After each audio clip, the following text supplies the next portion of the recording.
it's a lot bigger than trade, the US-India relationship. And as we look at, the geopolitics unfolding globally, India is obviously a key partner for the United States. And when it comes to trade, the US is India's largest trading partner in terms of Indian exports outside the country.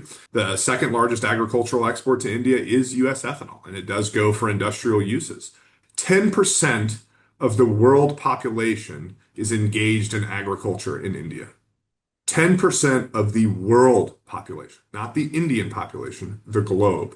Look, I think the largest opportunity that there is in feed ingredients. So whether we're talking protein meals, so soybean meal, DDGS, some of the novel co-products coming out, corn gluten meals from your wet mills, and then of course corn itself, and maybe even beans for them to crush domestically and make that soybean meal. Animal feed is exploding in India.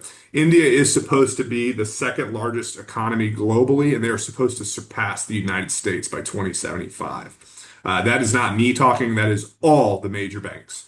India right now is on sort of, I call it the seesaw. Right now, they're seesawing between being a net corn exporter and a net corn importer, when historically they were a net corn exporter every single year. Their yields in corn growing have not been able to keep up with the demand that's coming.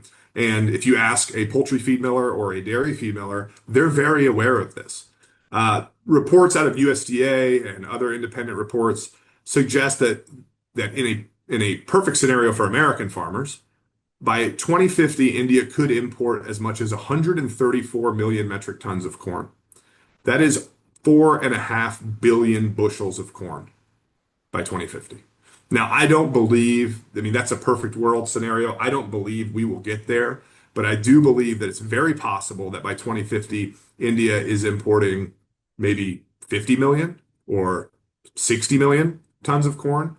Exports are the big question mark any given year. And so if we can start to augment those in the form of India, then that will be a game changer.